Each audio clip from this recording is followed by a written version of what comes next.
রাদিয়াল্লাহু তাআলা আনহুকে আল্লাহ রাসূল উপদেশ করলেন, লা ইউসাদু ফিল উমরি ইল্লা বিররিল ওয়ালিদাইন। রব্বুল আলামিন বলেছেন, আমি তার হায়াতকে বাড়াবো, জিন্দেগি লম্বা করে দেব, সুন্দর সুখী সমৃদ্ধশালী জীবন দেব। একটি আমল করিও, পিতা মাতার সেবা করিও, মা বাপকে কষ্ট দিও না। নাম্বার 2, রাসূলুল্লাহ সাল্লাল্লাহু আলাইহি সাল্লাম বললেন, ও আবু কাতাদা, আমি 2 নম্বর আমলটা শিখাইতেছি, জীবনে তোমার কোনোদিন অভাব হবে না। তুমি দুনিয়াতে যতই খাও, যতই পড়ো, তোমার অভাব তোমাকে কাছে গ্রাস করতে পারবে না। বললে হুজুর বলে দেন, বলে নাম্বার 2, হাত্তা ইউহাক্কু বিহি বিল জাররা, তুমি তোমার প্রতিবেশীর হক আদায় করিও, তোমার প্রতিবেশীর সঙ্গে দুর্ব্যবহার করিও না। যে মানুষ তার প্রতিবেশীর সঙ্গে দুর্ব্যবহার করে, আল্লাহ রাব্বুল আলামিন তার দিকে অভাবকে ঢেলে দেয়, তার প্রশস্ততা আসে না, তার রিজিকের প্রশস্ততা হয় না। আর যে ব্যক্তি প্রতিবেশীর সঙ্গে ভালো ব্যবহার করে, রব্বুল আলামিন তাকে ওয়াসিউ রিজিক দান করেন। সহিহ বুখারী শরীফের একটি রওয়ায়াতে আছে, আল্লাহ রাসূল সাল্লাল্লাহু আলাইহি ওয়াসাল্লাম বলেন, ওয়াল্লাহি লা ইউমিন, ওয়াল্লাহি লা ইউমিন, ওয়াল্লাহি লা ইউমিন, আল্লাহর কসম সেই ব্যক্তি মুমিন নয়, আল্লাহর কসম সেই ব্যক্তি মুমিন নয়, আল্লাহর কসম সেই ব্যক্তি মুমিন নয়। কিলা মান ইয়া রাসূলুল্লাহ, জিজ্ঞাসা করা হলো, কোন হতভাগ্য ব্যক্তির জন্য বলছেন সে মুমিন নয়? নবীর পাক জবান থেকে বেরিয়ে আসলো, আল্লাযী লা ইউমিনু জারহু বাওয়াইকাহু, যে ব্যক্তির অত্যাচারে অতিষ্ঠ হয়ে তার প্রতিবেশী ঘর ছেড়ে পালিয়ে যায়, যে তার প্রতিবেশীকে অতিষ্ঠ করে অত্যাচার করে, সেই ব্যক্তি আমার মুমিন নয়, আর সেই ব্যক্তি আমার উম্মত হতে পারে না। প্রত্যক্ষণে আমি আপনি যদি প্রতিবেশীর সঙ্গে চাই, হিন্দু হোক, মুসলমান হোক, জৈন, বৌদ্ধ, মজুসি, খ্রিস্টান, ইহুদি, নাসারা, যে জাতি হবে হোক না কেন, আমি তার সঙ্গে ভালো ব্যবহার করিব, বিনিময়ে আল্লাহ আমাকে অফুরন্ত রিজিক দান করবে। নাম্বার 3, রাসূল আরবি সাল্লাল্লাহু আলাইহি সাল্লাম ইরশাদ করছেন, ওয়াত্তা'a বিহিল কিবার, তুমি তোমার বড়দেরকে সম্মান করিও, তাদের কথাই চলিও, তোমার মুরব্বিদের সঙ্গে মাশওয়ারা করিও, তাদেরকে অসম্মানিত করো না। আর মনে রাখিও, যে বড়দেরকে সম্মান দিবে, তাদের ইজ্জত করবে, আল্লাহ রাব্বুল আলামিন ওয়াদা করেছেন, আমি তাকে ইজ্জতের মওত দান করব। একবার সুবহানাল্লাহ বলে দেন, জোরে বলুন সুবহানাল্লাহ। বড়দের সম্মান করো, আমি রব্বুল আলামিন ইজ্জতের মওত। মওত তো 5 প্রকার, ইজ্জতের মওত, জিল্লাতের মওত, ঈমানের মওত, বেঈমানের মওত, পাকীজিগির মওত, নাপাকির মওত, আমলের মওত, বেআমলের মওত। দুনিয়ার সবচেয়ে শ্রেষ্ঠ মওত হচ্ছে ইজ্জতের মওত, ঈমানি মওত, পাকীজিগির মওত, আমলিয়াতের সঙ্গে মওত, সব থেকে বড় মওত। মরতে তো সবাইকে হবে, সবাইকে মরবে, কিন্তু মৃত্যুর সঙ্গে এই জিনিসগুলো যদি লেগে থাকে, বলি এর চেয়ে ভাগ্যবান আর কেউ নাই। ইজ্জতের মওত হবে, ঈমানের মওত হবে, কলমার সঙ্গে মওত হবে। বলে এর জন্য আমল কি ছোট্ট আমল, তুমি তোমার বড়দের উপরে কখনো মুখ চালিও না, তাদেরকে অসম্মান করিও না, বেইজ্জতি করো না, কখনোই নিজের চেয়ে তাকে প্রাধান্য দেবো না এরকম মনে ভেবো না। তুমি দাঁড়িয়ে গিয়ে তাকে বসতে দিও, বড়দের সম্মান। হাদিস শরীফে আছে, আল্লাহ রাসূল বলেন, মান লাম ইয়ারহাম সাগীরানা ওয়া লাম ইউআক্কির কাবীরানা ফালাইসা মিন্না, যারা ছোটদের স্নেহ করে না, বড়দেরকে সম্মান দেয় না, তারা আমার উম্মতের দলভুক্ত নয়। এদিকে ইজ্জতের মওত পাওয়া যাবে 3 নম্বর আমল। নাম্বার 4, আল্লাহ রাসূল সাল্লাল্লাহু আলাইহি ওয়াসাল্লাম বললেন, ও আবু কাতাদা,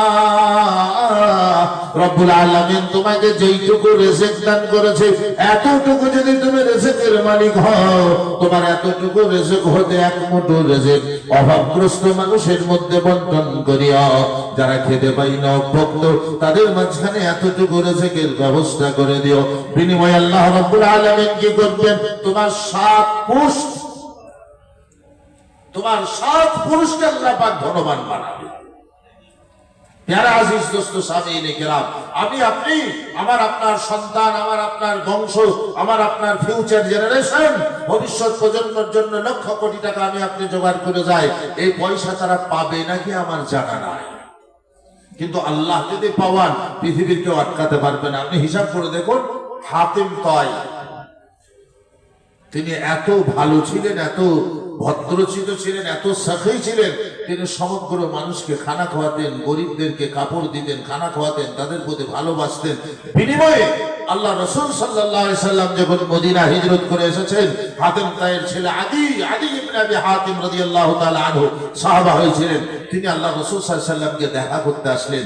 তো উট, ঘোড়া, গাধা, হাতি নিয়ে রাসূলুল্লাহ রাহমাতুল লিল আলামিন সাইয়্যিদুল মুরসালিন, তিনার বড় সিংহাসন হবে, তিনি অমুক হবে তমুক হবে, এইরকম তার চিন্তা ভাবনা ছিল আদি ইবনে আবি হাতিমের। তাই তিনি ঘোড়া, হাতি, লোক লস্কর নিয়ে আসলেন।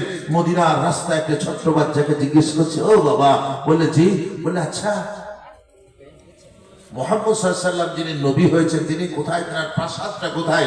মদিনা থেকে ছোট্ট ছোট্ট বাড়ি রেখে তা আঙ্গুলে ইশারা দিয়ে দেখো ওই যে মসজিদটা আছে, খজুর পাতা দিয়ে ছাউনি আর পাথর আর ইট, পাথর আর মাটি দিয়ে তৈরি, ওখানে। বলে ওটাই প্রাসাদ? বলে হ্যাঁ। আল্লাহ রাসূল সাল্লাল্লাহু আলাইহি ওয়াসাল্লাম সাহাবাদেরকে নিয়ে আসহাবে সুফফাতে তালিম দিচ্ছিলেন। আর হযরত আদি ইবনে আবি হাতিম রাদিয়াল্লাহু তাআলা আনহু তখন তিনি সাহাবা হননি, তিনি ঘোড়ার পিঠ থেকে নামলেন, গুটি গুটি হয়ে আসছেন।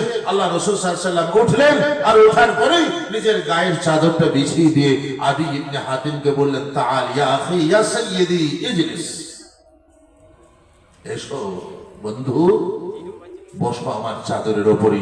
সাহাবায়ে কিরাম সবাই তাকিয়ে তাকিয়ে দেখছে আল্লাহ রাসূল সাল্লাল্লাহু আলাইহি ওয়াসাল্লাম তার পবিত্র শরীরের থেকে থাকা চাদর কত মর্যাদাপূর্ণ আজকে এই যুবকের জন্য বিছিয়ে দিলেন কেন? তিনি চাদরটাকে নিলেন, আদি ইবনে হাতিম এইভাবে গুছালেন, বুকে লাগালেন, বলে ইয়া রাসূলুল্লাহ নেন। তিনি বসলেন, হাতটা বাড়ালেন আর বললেন, আশহাদু আন্নাকা মুহাম্মাদার রাসূলুল্লাহ। আল্লাহ রাসূল মুচকে হাসলেন। সাহাবায়ে কিরামদেরকে ইন্ট্রোডাকশন করাচ্ছেন, পরিচয় করাচ্ছেন। বলে জানো কে? বলে ইয়া রাসূলুল্লাহ জানি না, চিনি না, দেখিনি। বলে হাতিম তায়ের ছেলে, এই ঈমান আনেনি, তা সত্ত্বেও আমাকে আল্লাহর আরশ থেকে ফেরেশতা এসে জিবরাইল খবর দিয়ে গেছে একে ইজ্জত করতে। কেন না, এর অভ্যাস ছিল, এর পিতার অভ্যাস ছিল, এর পিতা এরকম করতেন, নিজের রেজেক থেকে কেটে অন্যকে খাওয়াতেন, কখনো কুণ্ঠিত বোধ হয়নি। আল্লাহ রাব্বুল আলামিন ওয়াদা করেছেন যে যারা নিজের রেজেক কেটে অন্যকে খাওয়ায় আমি তাদের 7 পুরুষ 7 জেনারেশন আমি তাদেরকে সমৃদ্ধশালী বানাবো, গরিব বানাবো না। ঐতিহাসিক লিখেছেন হাতিম তায়ের ছেলে আদি, আদির ছেলে আসিফ, আসিফের ছেলে জাবির, এইখান থেকে নিয়ে একদম খিলাফতে উমাইয়া পর্যন্ত আপনার নাম শুনেছেন, খিলাফতে উমাইয়া, খিলাফতে আব্বাসিয়া, খিলাফতে নিজামিয়া, সব ওই বংশ পরম্পরা হয়ে তারা বিশ্বের কোটিপতি হয়েছিল। সেজন্য আল্লাহ যেইটুকু রেজেক দিয়েছে খাওয়াবে, নিজে সব খেলো। খেজুর গুড় দিয়ে রুটি ডুবুই চা টাপ টাপ করে খেয়েছি, বুঝলেন, টাস টাস করে দুধ পড়ছে। পাশের বাড়ি গরিব মানুষের দিকে তাকাইছে, বলে দেখিয়ে খেয়ে দিচ্ছে, দেখিয়ে বেদানা খেয়েছে, খোসাগুলো বাইরে ফেলছে, বাইরে ফেলছে, ওরা দেখুক আর জ্বলুক। বলে খ্যাপা জ্বলবে না, তুই খাবি, তোর বেটা আর খেতে পাবে না, কাঁচা আমরা ছিটে দেবে, নুন মরিচ করে দিবে, কয়েকটা করবে, তুই খাওয়া, তোর বংশ পরম্পরা আল্লাহ খাওয়াবে, রাসূল বলেছে। নাম্বার 5, আল্লাহ রাসূল সাল্লাল্লাহু আলাইহি ওয়াসাল্লাম ইরশাদ করলেন, অসহায় ব্যক্তির সহায়তা করিও। তোমার ঘরে কোনো মুসাফির এসে দাঁড়ালে, তোমার ঘরে কোনো পরদেশী মানুষ, অভাবগ্রস্ত মানুষ, কোনো তোমার ঘরে অপরিচিত মানুষ এসে তোমার কাছে আশ্রয় চাইলে, তুমি 4টি খাইও, তারে সম্মান করো, মেহমানের মেহমান নওয়াজি করবে।